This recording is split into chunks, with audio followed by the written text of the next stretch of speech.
Dans cette vidéo, je vais vous montrer comment utiliser MySQL, PHP et les données CSV pour ajouter des informations à une carte web, donc à une application web que vous avez créée avec le JavaScript API d'Esri.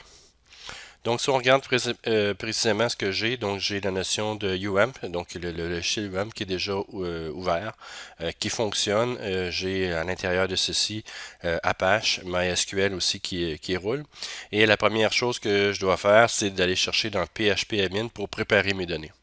Donc pour la démo, je vais préparer moi-même mes données à la main, donc à l'intérieur de la base de données MySQL. Donc en cliquant sur PHP Admin, je me trouve à être à l'intérieur de la gestion de MySQL qui se trouve être ici. J'ai une base de données que j'ai créée coordonnées. Et j'ai une table à l'intérieur de coordonnées qui se nomme position. À l'intérieur de cette table-là, j'ai quatre champs, donc ID, coordonnées en X, ici en coordonnées en Y, et le nom. Donc, qui représente deux villes du Québec, donc avec un identifiant quelconque. Donc, les coordonnées en X ici, et les coordonnées en Y pour Québec et Montréal. Donc ça, c'est pas plus compliqué que ça pour cette partie-ci. Donc on crée une nouvelle table dans MySQL et on rajoute les informations qu'on veut bien avoir à l'intérieur de cette table-là. Il nous faut au moins des coordonnées XY pour pouvoir faire afficher les points par la suite sur la carte web. Ce que j'ai fait par la suite, donc pour aller chercher cette information-là, j'ai utilisé du PHP. Donc, je vais cliquer sur PHP ici. Et dans le PHP, vous voyez qu'il y a deux éléments dans la tête. Un élément pour dire que ça va être du texte type CSV en format caractère UTF-8, donc autrement dit avec les accents. Et l'autre élément dans le header ici, ben, j'ai un élément qui va me dire que ça va être un fichier data.csv qui va être poussé en PHP, donc lorsque les gens vont cliquer sur le lien. On a une connexion ici qui va se faire pour dire que c'est du output en write. Donc, autrement dit, je vais créer le fichier en mémoire directement avec le PHP. Donc, c'est un élément en output ici qui va être là. Dans la tête du fichier, j'ai mis ID, lat, long et nom. Autrement dit, c'est l'entête du fichier CSV peut être différente de ce que j'ai mis comme nom de champ à l'intérieur du PHP.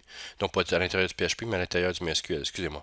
Donc ici, j'ai l'identifiant, j'ai mis latitude, longitude et le nom. Et pourquoi j'ai pas mis coordonnées X et coordonnées Y, c'est que quand je vais le rajouter à l'API Esri, il ne reconnaîtra pas cette information-là, coord X, coord Y. Il n'est pas habitué à recevoir ça. Il va être plus habitué à recevoir du lat et du long. Et pourquoi j'ai pas mis lat et long à l'intérieur de mon élément ici dans mes champs lat long qui est là, c'est que long, L-O-N-G, c'est un mot réservé à MySQL qui pourrait être mal interprété par PHP ou MySQL, en tout cas peu importe l'un des deux éléments, là, qui pourrait être mal interprété. Donc c'est pour ça que j'ai mis des noms différents dans les deux ici. Si je reviens à mon PHP qui est là, donc ça va être le ID lat long et non qui va être ici. Faire attention de ne pas se tromper. Donc ici ID, coordonnées Y, c'est des latitudes. Coordonnées X, c'est des longitudes et le nom. Donc gardez la même orientation si on veut dans les notions de champ. Ça, c'est l'entête qui va être imprimée. J'ai une connexion ici qui se fait à ma UAMP, donc à mon MySQL qui est là.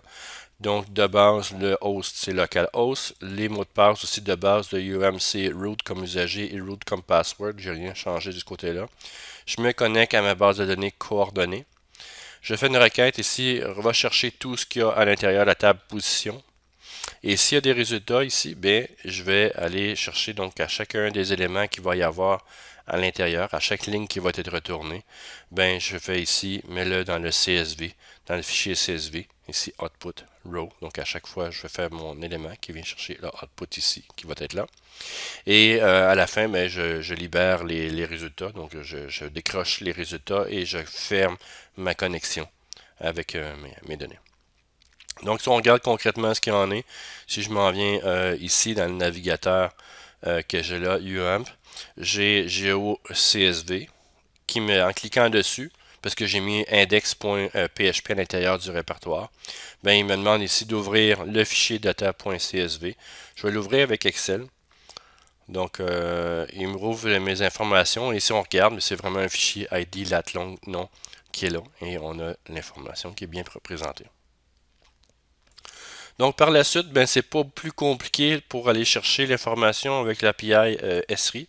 Et j'ai fait un index ici .html dans lequel je vais utiliser la 4.13, donc la version 4.13 de l'API, et dans lequel j'ai importé le map view et le CSV layer comme module. J'ai mis l'URL. Donc l'URL c'est GeoCSV, c'est ni plus ni moins ce que je viens de cliquer. Donc qui est là. Je crée mon nouvel élément CSV. J'ai ma carte qui est déjà faite, dans laquelle je passe le CSV ici, mais j'aurais pu faire aussi map.add CSV layer aussi, ça aurait fonctionné. Donc moi je l'ai fait d'une manière différente, mais ça fonctionne aussi d'une autre manière. Et vous avez l'élément 2D, donc le container ici de ma view, qui va zoomer sur Québec et avec un zoom de 5 là-dessus. Donc ça, c'est le code de base pour aller chercher l'information. Donc je passe le lien ici, CSV, qui est en lien avec MySQL. Donc si on regarde concrètement ce qu'il en est, ben je reviens ici encore une fois pour de manière plus paresseusement. Et j'ai affiche CSV qui est là et il va chercher mon fichier index et on peut voir que les deux points ici, les fichiers CSV, sont ici. Donc voilà.